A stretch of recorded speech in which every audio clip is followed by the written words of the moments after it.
Hello viewers, welcome to Stockbox, the place where you get your investing knowledge on a simplified and an easily understandable words. So what is stock market? Is it a complex formula?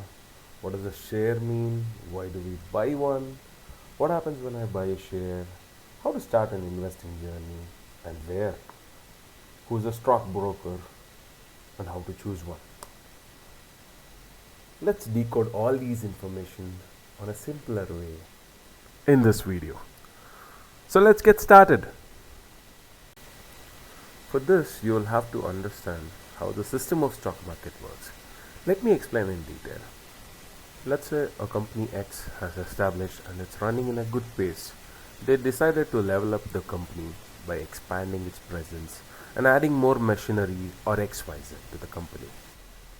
For this, the company needs money, so they reach out to a major investors who can buy bulk portions for exchange of percentage.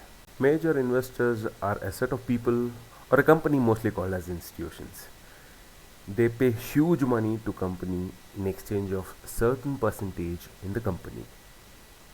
But before they buy any such company, they go through a detailed scrutiny. For example, let's say a company X market cap value is rupees 1000 and the investor buys 10% of the company X. He will be paying rupees 100 in exchange of 10% share value. The company will use that money to expand and can do anything for the growth of that company X. Gradually, when the business gains more profit, the overall valuation of the company X grows simultaneously. The share value of the investor will also grow. On the table below, you can see the company's valuation on one side and the investor's 10% of the valuation on the other side. There you can see 5 years interval between every column. On the first year of 2022, the company valuation is around 1000 and the investor's value of 10% is around $100. On 2027, the company has showed 1500 rupees and the investor's 10% value grow up by 50 rupees, that is 150. On 2032, it is 2800 rupees and the investor is up by 280 rupees. Likewise, on 2037, the valuation of the company is 3900 rupees and the investor value is up by 390 rupees. With that gains, the investor can sell the 10% of share back to the company as a buyback, or he can sell it to the common people who are called as retail investors with the help of IPO. This is one of the various reasons a company gets into stock market, but the concept remains the same with IPO. Company X gives certain percentage of shares to the people through IPO, wherein people can own a small percentage of share in company X in exchange of money. Later, the capital will grow along with the company's growth. Then one can sell those shares on profit or vice versa. Hope this helped you in understanding the basics of stock market and its concept. Next, we will learn where and how to start investing.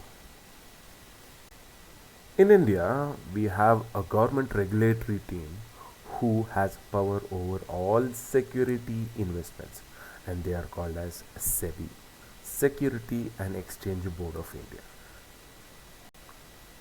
And there are two exchanges in India that conducts all stock trading, and they are NSE, National Stock Exchange, and BSE, Bombay Stock Exchange. NSDL is a depository basically which comes under NSE, and CDSL is also a depository which comes under BSE. All these comes under SEBI on the regulatory powers. When you start investing, you will need a demat account and a trading account basically. So you will go to a broker and he will register to one of these depository automatically. Stockbrokers are the ones who help you execute orders to buy and sell any securities, and also often called as security dealers. Mostly, Stockbrokers work for a brokerage firm and handle transactions for a number of individuals or an institutional customer. There are two major types of brokers in India. First one, full service broker. A full service broker offers a range of add ons in addition to trading at stock exchanges. This includes a research, report, advisory, and a relationship manager apart from helping you buy and sell shares. Most full service brokers have offices in major cities where customer service staff can meet the client in person. And these brokers offer customized support through tailored brokerage plan, which varies from 0.3 to 0.5 percentage per trade, which is a little on the higher side. And then the second one is discount service broker. This stockbroker who carries out buy and sell orders at reduced commission rates compared to full service broker. Discount broker focus on basics and they carry out only buy and sell orders for client with no additional charges. And as well, not many physical setups or offices, so they can keep the operational cost low. Few notable points. Discount broker firm will provide you with all trading tools you require in exchange for a minimal cost. But full service broker will offer you investing guidelines in exchange for a higher fee. There is a third type of broker who is rapidly growing and they work on algorithm based trades, where in a computer assisted trading system that allows traders to rely on computers to carry out user defined activities such as entry and exit. On simpler words, you can say that you're giving your money as well as your strategy to a bot or an algorithm based trader which does trades on behalf of you without compulsorily you being. Is algorithm based trading legal in India? Yes. Algo trading is allowed in India and is legal. India introduced algo trading in 2008 with SEBI opening the doors of algo trading for institutional investors.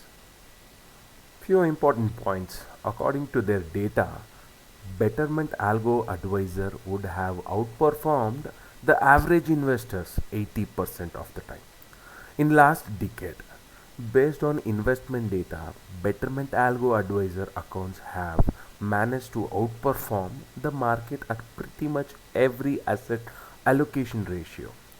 On simpler words, clients needs to add fund on their respective banker account also along with a strategy for the computer to understand the rules of entry and exit, for which they charge you around 0.2 to 0.5% of your overall valuation in your account. To make it simpler, full service broker has a complete access on your investment, so they can add or exit any stock on basis of their own analysis, whereas a discount broker gives you a tool to analyze the market so that you buy any stock on your own analysis. And the algo trading or automated trading, on the other hand, has a combination of your input of strategy and fund to start without your constant overlook on the trade or the market. So, the conclusion now, choosing a broker is based on your convenience, like your work shift and time zone change, and so on, various other reasons. I would prefer a discount account, so I have all access and control over my demat trading account to make my changes at the right time. Okay, viewers, by this time you would have known the basics of stock market. What does a share mean? How does a concept of stock market work on real time? Who is a stockbroker and how do we choose one? If you found yourself lost at any point of this video, please go back and watch it slowly again. If needed more information on any specific topic, please comment below. I will get back to you soon. And thank you viewers, until next time. And please subscribe and like for such stock market related videos. Have a good day.